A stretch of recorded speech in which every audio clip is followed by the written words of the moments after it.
It was one of the greatest natural disasters in human history. A good 3,500 years ago, the island volcano Thera erupted about 120 kilometers north of Crete. Large amounts of lava and ash were ejected and spread across the eastern Mediterranean. Christian historians have dated the flood very differently based on Old Testament accounts, mostly between 2578 BC and 2282 BC. At this time, Noah crossed over. He landed on a new continent unknown to him. In 2007, Andrew George translated a 3,200-year-old tablet from around 1200 BC, which was found during excavations at Ugarit, which translates as Our Burns. The tablet contains a fragment of the Epic of Gilgamesh, including parts of the story of Utnapishtim and the flood. Utnapishtim, Utnapishtim, is the chosen hero in the first and 11th tablets of the Sumerian-Babylonian flood narrative in the Epic of Gilgamesh. The name Utnapishtim is based on the Sumerian Zayusadra and means, I have found my life. He is also called extremely wise, son of Ubartutu. After the Great Flood, Utnapishtim and his wife, by decree of the Council of the Gods, came to an island far away, which is why he also appears in the first tablet of the Epic of Gilgamesh under the designation Utnapishtim, the far away. Utnapishtim was previously a human child. Henceforth, Utnapishtim and his wife shall be like us gods. They were to live far away at the mouth of the river. The Bible's Noah narrative shows similarities with Utnapishtim and the Atrahasis epic. Gilgamesh asks Utnapishtim why he, who resembles him in every way, is immortal. Utnapishtim then reveals a secret and tells the story of a flood. A complete version of the tablet does not exist. Therefore, the plot had to be reconstructed from Sumerian, Babylonian, Akkadian, Hurrian, and Hittite fragments of tradition. According to this narrative, Gilgamesh seeks out his ancestor, who is called Zayusadra in the Sumerian version of the story, and tells him the story of the flood. According to this story, the god Enki warned the human Zayusadra of a flood that would destroy all life and advised him to build a ship. The situation is complicated by the fact that Enki had previously sworn to the other gods to keep silent about the impending catastrophe. To avoid breaking his oath, Enki uses a trick and doesn't speak directly to the human, but speaks his words against the reed wall of the house where Zayusadra sleeps. Thus, Zayusadra is warned of the danger in the form of a dream while he sleeps. He then follows Enki's orders from the dream, tears down his house, and builds a boat from the material. The gods became afraid and retreated to the heaven of Anu. They huddled together like small dogs, cowering at the outer edge. Ishtar cried like a woman in labor, and the sweet-voiced goddess lamented, Alas, the old days have crumbled to dust because I spoke wicked things in the council of the gods. How could I have spoken wicked things in the council of the gods, and thereby brought about a catastrophe that would destroy my people? No sooner had I brought my people into being than they filled the sea like the many fish. The gods, those of the Anunnaki, wept with her. They sat there dejectedly, wailing and sobbing with grief, their lips burning, and they fainted with thirst. But the flood was relatively short. For 6 days and 7 nights, the wind and the flood swept across the land. When the 7th day dawned, the storm was fierce, and the flood struggled as if in war, struggling with itself, as a woman writhes in labor. Then the ark landed on Mount Nazur, or Nimish, about 500 kilometers from Mount Ararat. Utnapishtim sent out a dove, then a swallow, but they couldn't find land and returned. Then he sent out a raven, which didn't return, so he released the animals and sacrificed a sheep. This wasn't too soon, for the poor gods were starving. The gods smelled the sweet smell and gathered like flies over the sacrificial meat. Then Enlil saw the ark and was excited that some humans had survived. But Ea harshly rebuked Enlil for the extermination of humans by the flood.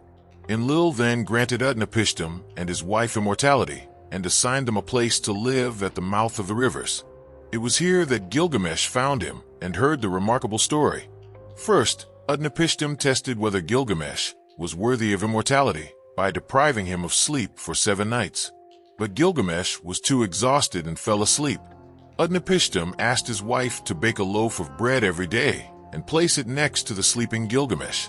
When Gilgamesh awoke, he thought he had only slept for a moment, but Utnapishtim showed Gilgamesh the loaves of bread in various states of freshness, showing that he had slept for days. Gilgamesh, the hero of the story, is 2/3 god and 1/3 human. He possesses extraordinary physical strength, is portrayed as a fearless and uncouth man of action, and rules as king in Uruk. His work is the city's massive city wall, on which a stele testifies to his deeds. His despotic style of rule and the oppressive burdens associated with his building projects particularly anger the women of Uruk, who complain to the goddess Ishtar. To tame the ruler, the mother goddess Aruru, according to the orders of the sky Godin, father of Ishtar, creates Enkidu from clay. Enkidu initially lives as a wild, human-like being on the steppe near Uruk, alongside the animals of the wild.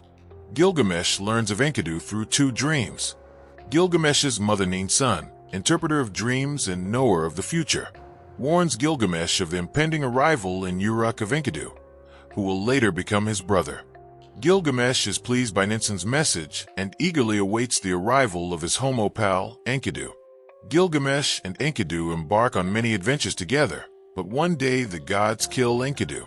In the epic, overwhelmed by the death of his friend Enkidu, the hero Gilgamesh embarks on a series of journeys to search for his ancestor Utnapishtim, Xisthros, who lives at the mouth of a river and has been granted eternal life. Utnapishtim advises Gilgamesh to abandon his quest for immortality, but subjects him to a test, to defy sleep if he wishes to achieve immortality. Gilgamesh fails his test to defy sleep. Utnapishtim next tells him of a plant that can restore him to youth. Gilgamesh obtains the plant from the seabed in Dilmun, often considered to be present-day Kuwait, but a snake steals it, and Gilgamesh returns home to the city of Uruk, having given up hope of immortality or renewed youth. At the same time, a cupbearer gains access to the royal court. He bribes the guards with good old gold, and has Gilgamesh surrounded. He then has him captured and impaled on the city walls. Sargon, king of Agade, was victorious over Uar in battle, conquered the city, and destroyed its walls. He conquered Enimar, destroyed its walls, and conquered its district in Lagash as far as the sea. He washed his weapons in the sea. He conquered Umma in battle, crossed the city, and destroyed its walls. To Sargon, lord of the land, the god Enlil gave no rival. The god Enlil gave him the upper sea and the lower sea. He bore the titles governor of El, illustrious priest of Ashur, chosen one of El and Dagon, great king, mighty king Sharadan Nu, king of the world, king of Assyria, king of the 4 quarters, favorite of the great gods, rightful ruler. Ashur, Nabu, and Marduk had entrusted a kingdom without equal. Nebuchadnezzar continued this legacy in 1200 BC. Sargon, the king, bowed to Dagon in Tuttle. He, Dagon, gave him Sargon, the upper lands, Mari, Iarmuti, and Ebla, as far as the cedar forest and the silver mountains. Djinn was a god worshipped in ancient Syria in the middle of the Euphrates, with primary temples in Tuttle and Turka, although many originate from Merimar, Mari, and Emar. In settlements in the upper Euphrates, he was considered a father of the gods similar to the Mesopotamian Enlil or Hurrian Kamarbi, as well as lord of the land, a god of prosperity, and a source of royal legitimacy. Attestations of Dagon from the coastal areas are much rarer and come mainly from the northern city of Ugarit, where Dagon's cult was limited. According to the Hebrew Bible, Dagon was also the national god of the Philistines, with temples in Ashdod and Gaza. Sharakin equals Sargon, the mighty king. I am the king of Akkad. My mother was an outcast. I did not know my father. My father's relatives live in the mountains. My birthplace is the city of Anshan, which lies on the banks of the Euphrates. My mother conceived me, the outcast, gave birth to me in secret. She placed me in a basket of reeds and sealed my openings with asphalt. She lowered me into the river, from which I could no longer ascend on my own. The river carried me and brought me to Aki the drawer of water. Aki the drawer of water truly raised me by dipping his bucket. Aki the drawer of water adopted me as a son. He truly raised me. Aki the drawer of water truly employed me in his gardening. Through my gardening, Ishtar truly grew fond of me. 4x years I truly exercised kingship. I truly ruled and governed the black-headed people. The men of Marius and the men of Elam served the king of the land. Sargon, the king of the land, restored Kish and gave them this city, people of Sisha, as their place of residence. Whoever destroys this inscription, let you two cut out the foundation from him. Let him deprive him of seed. Sargon, king of Sish, prevailed in 34 battles to the sea and destroyed its walls. He forced the ships of Maluki, a court from Magan, and a court from Dilmun to dock in Akkad Bay. Sargon, king, stretched himself out before Dahanan and prayed to him, and Dagon gave him the upper earth, nay Maria, Yarmuthi, and Ebla, as far as the cedar forest and before the silver mountain. Sargon, the king whom Enlil was not allowed to be equal to, had 5,400 warriors eat bread before him every day. Whoever erases this inscription had and erase his name, had Enlil deprive him of his seed. To be like birds in the sky, the strangers reappeared, so that the inhabitants of Marchash would obey. 4 monkeys, elephants, buffaloes. The animals are invisible. On the spacious streets, they push each other. Dogs are purebred, guard dogs, stone goats. The mountain is long-haired.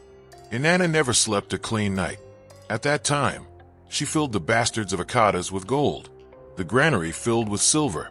In warehouses, mashed grain tin, slabs of lapis lazuli harvested with stakes. I sealed siblings in the box houses. Inanna opened the pure sashes wide, and in Sumer, good things flowed by boat. Martha, the mountain dwellers who do not know grain, selected bulls and mountain goats are brought there.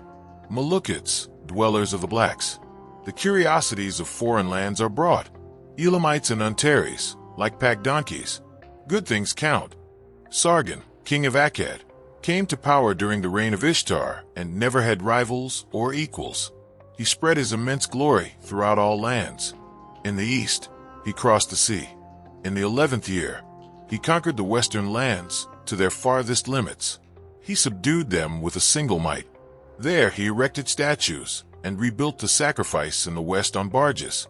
He ordered his dignitaries to settle within 5 double leagues, about 20 kilometers, of his residence, and he maintained absolute supremacy in all lands.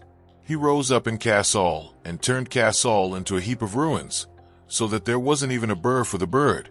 Later, when he reached old age, all the lands rebelled against him again and besieged him in Akkad. Sargon went to battle and defeated them. He defeated them and defeated them with a large army. Sabart was then attacked by Sargon in full force, and he called him to arms. Sargon completely invaded them. He defeated them with a large army and sent their property to Acadia. From the pits beneath the statues of the gods in Babylon, he dug up the earth, and on this land, he built Babylon next to Acadia. Because of this blasphemy, the great Lord Marduk writhed and destroyed his people with famine. From east to west, his subjects rebelled against him, and Marduk deprived him of his sleep. Sargon also claims in his inscriptions that he is Sargon, king of the world, conqueror of Elam and Parashim, the 2 poles of majority in eastern Sumer. In 1800 BC, Parashim and Hammurabi succeeded in reconquering Babylon.